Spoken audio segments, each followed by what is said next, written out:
gentlelady from Florida, Ms. Kamick, for 5 minutes of questioning.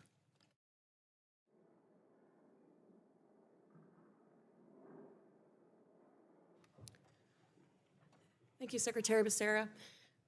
I want to start with your attention here on this jar. Do you see this? Do you know what this is? Looks like candies or snacks. Unfortunately, the reality is much more grim. These are wristbands that the cartels force people to wear when they cross the border. And if you're not wearing one and you cross the border, the cartels will take a limb or an appendage. This is what these people are forced to wear, and it dictates what cartel they belong to, how much they have paid. And they are absolutely a part of the horrors of trafficking and smuggling that occurs at our southwest border. And I have to point this out because I want to tell the journey, because this has really been laid out in bits and pieces along the way by my colleagues, and we're here to talk about these kids. So if you could turn your attention to the screen real fast, I want to show a quick photo that I took. It was 11:46 at night. I myself took this photo. That little girl that you see was acting terrified, not of the agents, not of myself, but of the man holding her. The very next day at the Donna Processing Facility, we threatened, and I was there to witness this man with a DNA test. He confessed that he actually was not her father, that he had rented her. This is a process called recycling. Now, I know we're here to talk about what happens to these kids after this point. But this little girl was then turned over to HHS custody, your custody. And you've talked at length today about the vetting process, right? And so you now know that this little girl, not through a DNA test, she's not related to that man. She now is in your custody. You have your own case managers who are supposed to vet these processes. And we, of course, know this from the Florida grand jury. These case managers have very little training or no training in interviewing these individuals, particularly children and young children who have been traumatized. You can imagine that this man who you just saw on the screen, who, by the way, was a convicted sex offender with this child, you can imagine the trauma that that child had sustained. Your own case managers are not trained in examining, evaluating, or recognizing documents as authentic or fake. She came with no documents.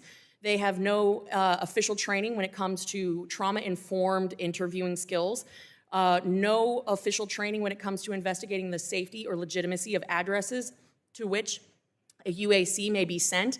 Now, I don't know what happened to that little girl, but what I do know is that the sponsors that you claim to thoroughly vet, which I would love to get your definition of thorough, because you haven't been able to articulate that here today. It also would include the fact that these kids show up with numbers pinned to their clothes or Sharpied on their bodies to call. Agents have reported in official testimony that these kids have the numbers, the same phone number Sharpied on their arms time and time again.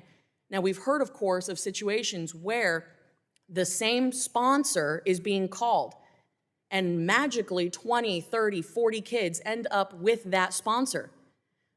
And again, I go back to your statement of we thoroughly vet. You've really emphasized that. Do you vet every member of the household? And does it include an FBI check? Does it include an Interpol check? I would hope that it would, considering that we've had 151 different nationalities cross the southwest border under the Biden administration.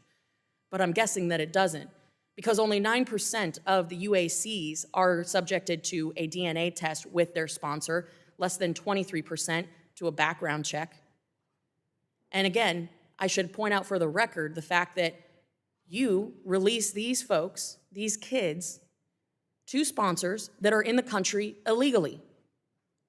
By definition, they have already broken the law. Is it a standard operating policy to release children into the hands of sponsors in households that haven't been properly vetted and that are here in the country illegally? I think I heard a question there, and so I'll try to respond because you packed a lot in there, a lot which I think has a lot of misinformation and that I disagree with. I could first start by saying that we do go through a thorough process on assessment of the child when the child first comes to our attention. So that What little is your girl, I'm sorry, I'm going to reclaim my time. Secretary, what is your definition of thorough? I mentioned it in a previous Does it include response. a DNA test? an assessment of the child's No, that is not my situation. question. My question is, does it include a DNA test, yes or no? DNA is one of the tools that we use on occasion. In only 9% of the cases. Does it It is include a tool that background we check? use. We do a number of things to go through a series of tests and assessments of a child when we get them. We do And a the same background type check of in only 23% of the cases? And the DNA, by the way, that you rely on in your ORR case managers, if you could please pull up Exhibit 2. This shows that the DNA requirements that you rely on in the case files, I realize this is a CBP document, but this memo is something that is really important for what we're talking about because so much of the case files that your case managers rely on in vetting these thorough checks, they've suspended the DNA requirement.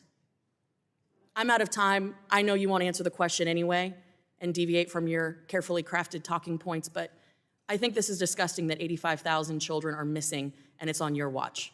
With that, I yield Kenley back. yields back. Now